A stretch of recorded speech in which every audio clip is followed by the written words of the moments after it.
Okay guys, I know we're a ways away from camp still, but I want you guys to start thinking about preparing your bicycles, preparing your gearing, the stuff that you're going to wear as well as your bicycle to have a successful camp.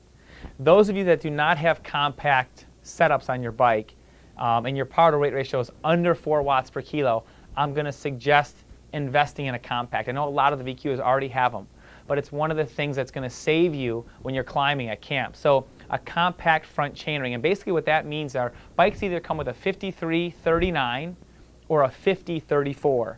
The 50-34 means the amount of teeth in the top chainring. The 34 is the teeth in the smaller chainring on the front. Compact is the smaller of the two. And the reason why that's effective in the mountains is because you can ride at an easier gear. You can pedal at a higher RPM when you're going up the steep climbs, and that's going to help you as you climb. I'm a huge proponent of the compact. I believe that most bikes should be sold with a compact, even if you live in the Midwest, because if you have an 11 on the back, a 50-11 is plenty of gear to even go 40+ miles an hour, and we don't spend a lot of time at 40+ miles an hour. So investing in a compact is not only good for camp, but it's also good for local riding as well. Now on the rear, the cassette in the rear, which are your gears, most people have 10 speeds that start usually at an 11 or a 12 and it ends at the 21 or a 25 or a 27.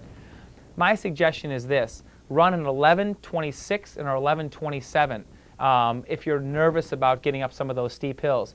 If your power to weight ratio is over 3.5 watts per kilo or closer to 4, you can probably get away with an 11-25. That's the gear ratio that I'm going to run. I'm going to run 11 on the back, which is my smallest gear in the back, which is the hardest to push, all the way up to a 25, which is the easiest gear to push, and I'll have a compact on the front. So an 11-27 is probably going to be good for the bulk of you guys. If you're a little bit more aggressive, you ride a little bit faster, you're a little bit more powerful, and you can get away with an 11-25 with a compact in the front. So that kind of takes care of your gearing. As far as clothing or body gear, I think everyone's going to need to bring a raincoat. The weather in Santa Rosa is a little bit iffy all times of the year, so I would definitely bring a raincoat. We have those obviously in the Trek store. We're actually going to put a lot of that stuff on sale for the campers. We're going to come up with some packages for you guys to give you the right gear.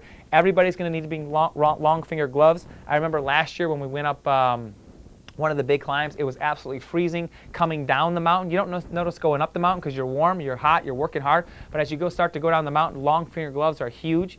Everybody's going to be able to bring a rain bag each day, so you want to have some long finger gloves in that rain bag. You're going to want to have maybe some clear glasses so you can see a little bit better if it does start to rain. You want to have that raincoat. You're going to want to have some sort of skull cap of some sort, knee warmers, booty covers, everything you would kind of imagine for kind of a fall day or a spring day here in the Midwest. So temperatures could be as low as 45 to 50 degrees, all the way up to obviously 90 degrees, and it could be a little bit damp. So bring some extra stuff as well. I'm going to bring 2 pairs of booty covers, 2 pairs of long finger gloves, a skull cap, obviously an extra pair of arm warmers, knee warmers. I don't think you probably need tights, but if you want to have absolutely everything, you can bring a set of tights as well. So prepare yourself beforehand. Start thinking about that stuff now when the specials go on, or when we have some specials in the Trek store. Make sure you take advantage of them.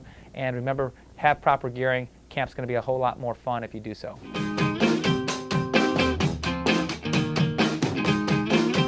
Woo!